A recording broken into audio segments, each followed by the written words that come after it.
A graça e a paz do Senhor e Salvador Jesus Cristo. Eu gostaria de estar trazendo uma mensagem simples e objetiva aqui no livro de 1 Crônicas, no seu capítulo 1, no seu versículo 1, uma mensagem de salvação que é inicial ao livro da Bíblia, ao livro de Gênesis, porque aqui é uma mensagem da salvação codificada nos significados dos nomes dos personagens bíblicos. Isto é pouco comentado, mas eu gostaria de estar compartilhando com vocês para o enriquecimento do vosso conhecimento de Deus em Cristo Jesus. No livro de Divrei Hayamim, Aleph, 1 Crônicas, capítulo 1, versículo 1, que diz assim: Adam, Shet, Enosh, Kenan, Mahalalel, Yared, Hanoch, Metushelach, Lamech, Noach, Shem, Ham, Vayafet. Aqui é o primeiro versículo, o segundo versículo, o terceiro versículo e o quarto versículo do livro de 1 Crônicas, capítulo 1, versículo 1, 2, 3 e 4. O que significa isto? Adão é o primeiro homem chamado de Adão. Shet é o descendente substituto de Abel, que foi morto por Caim, chamado de Sete. Enosh é o terceiro após Adão, filho de Sete.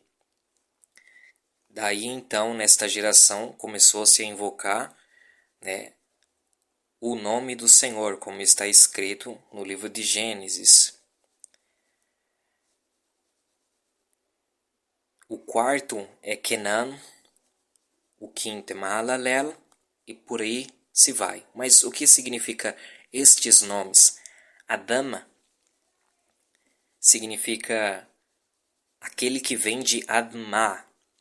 Adma é a terra, o barro, o solo. Então, Adam significa aquele que é terreno, o homem, porque também Adam traz o significado do ser humano, tanto homem como mulher.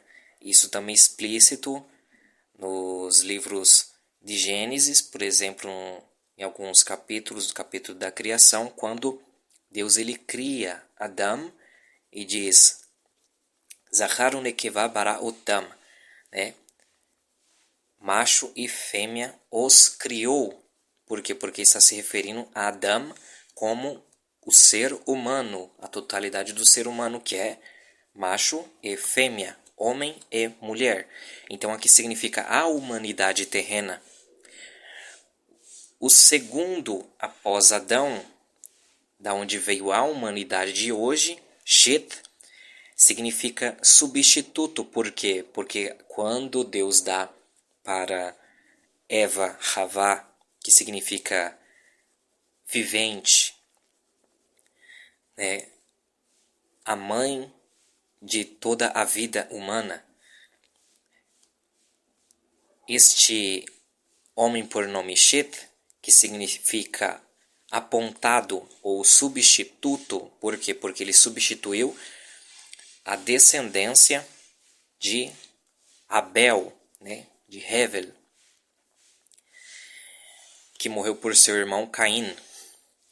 Então temos aqui já Adão, que significa o ser humano terreno.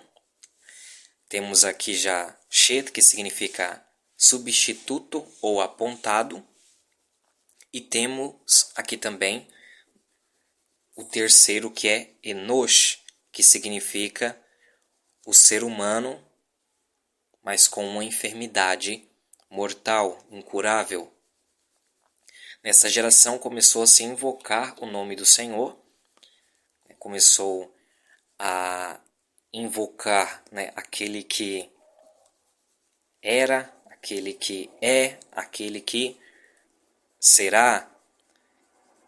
Começou a se invocar o Eterno, começou, né, a clamar, a orar, a adorar, a invocar o caráter de Deus para que curasse a geração caída.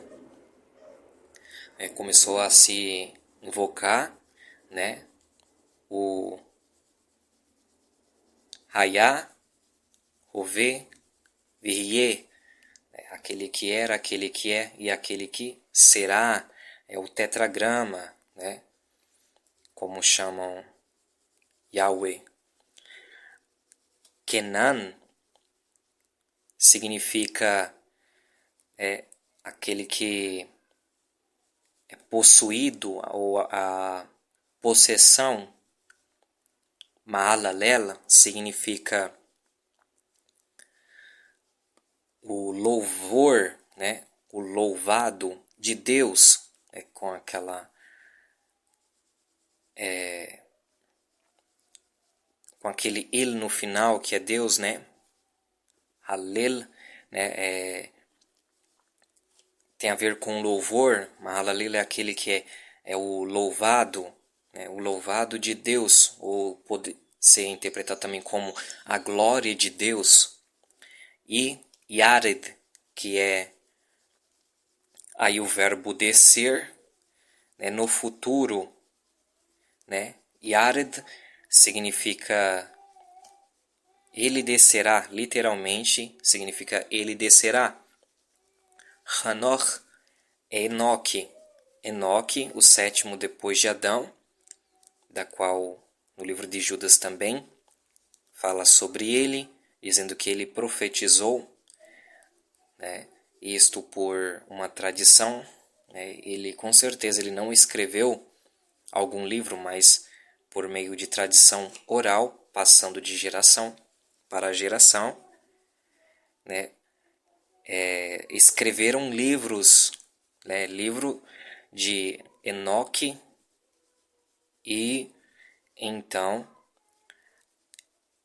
no livro de Judas também está escrito, né, como profetizou o sétimo depois de Adão, Enoque, dizendo a respeito da vinda do rei Messias.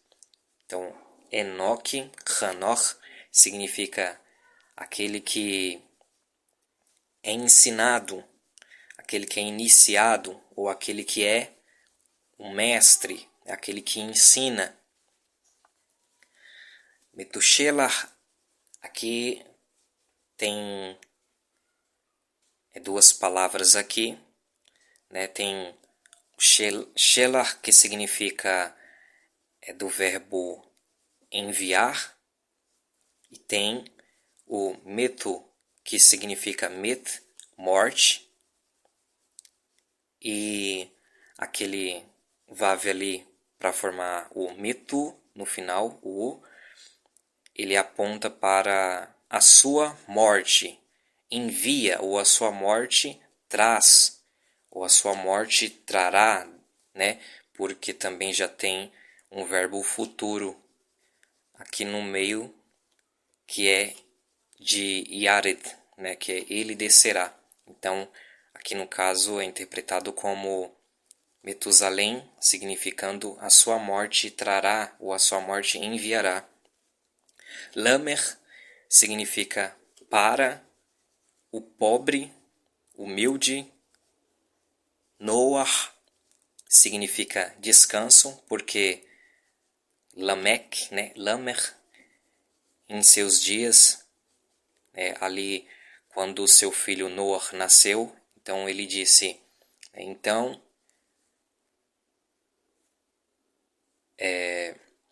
este nos dará descanso na terra em que foi amaldiçoada, né, por causa do pecado, né? Nos dará descanso de nossas obras trabalhosas por causa do pecado, com a qual amaldiçoou a terra.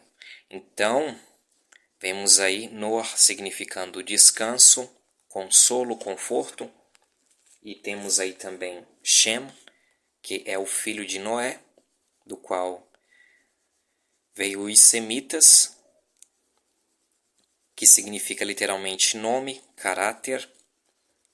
Ham, que significa quente.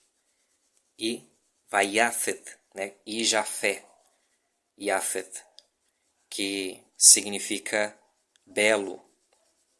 Então, aí nesses 4 versículos nós temos, né, todos estes nomes da genealogia de Adão até Noé, ou então até os 3 filhos de Noé, né, Sem, Cã e Jafé, e o significado fica mais ou menos assim. O homem terreno é apontado como um homem enfermo incurável ou possuidor de uma enfermidade incurável, né? Devido aqui o nome Kenan. Aí depois vem Mahalalel Yared. Aí então é interpretado como o louvor de Deus ou a glória de Deus descerá, Yared, descerá. Hanoch Metushelah, ensinando Enoque, né? Enoque significa ensinando, iniciado, mestre, que a sua morte trará Lamer para o pobre Noah, descanso, Noé, descanso, conforto, consolo. Shem, Ham, Vayafet, né? Nome quente e belo, né? Aqui se referindo ao nome do Senhor, nome, né, que é quente para aquecer, para dar o amor da verdade, e que é belo, que é sublime, que é um nome lindo, que é um caráter lindo, né? A saber, né, Yeshua, né, que é um nome, que é o caráter dele, né, que significa literalmente salvação, ou anteriormente, né, Yehoshua, que é aí o nome do Senhor, Jeová, Yahweh, e salvação, né, Shua, Jeová salva. Então temos aí Adam Shet, Enosh Kenam, Mahalalel Yared Hanoch, Metushelach, Lamech Noach, Shem Ham, Vayafet, né? O homem terreno é apontado como, ou é substituto como um homem que possui uma enfermidade incurável e mortal devido ao pecado. Mas o louvor de Deus, a glória de Deus descerá, ensinando que a sua morte irá trazer para o pobre, para o humilde, para o necessitado, o descanso, o conforto. E aí nós temos, não somente aqui, né, no livro de 1 Crônicas, capítulo 1, versículos 1, 2, 3 e 4, mas tem todo um significado também em toda a genealogia, até o próprio Cristo, até o próprio Senhor Jesus tem todo um significado, né, de frases, né, e isso é fascinante, né, na Bíblia Sagrada. Espero que vocês possam ter compreendido, né, algum dos mistérios que estão ocultos nas Sagradas Escrituras, e isto é somente para comprovar, né, que não foi um homem milaborante que escreveu a Bíblia Sagrada, né, que custou ali dezenas de anos para ter essas ideias, né? Não, mas que foi o Espírito de Deus que inspirou homens que dedicavam, que consagravam a sua vida inteiramente a Ele e viviam por isto. E Deus assim usou as suas vidas, né? Isto e um tanto mais. A Bíblia Sagrada é uma fonte de riquezas e mistérios inesgotável, né? A eternidade será pouca para desvendar todos os mistérios que estão contidos dentro das Sagradas Escrituras. Eu glorifico a Deus, né, por esta mensagem. Eu glorifico a Deus também pela sua vida. Eu espero que todos possam ter compreendido esta mensagem de salvação, a qual Deus já antemão deixou, né, ela oculta, escondida, né, nos primeiros capítulos da Bíblia, inclusive, né, que é uma história dos primeiros capítulos da Bíblia, até ali principalmente nos 6 primeiros capítulos da Bíblia. E graças a Deus, louvado seja Deus por tudo. Fiquem na paz, que Deus os abençoe grandemente. Amém.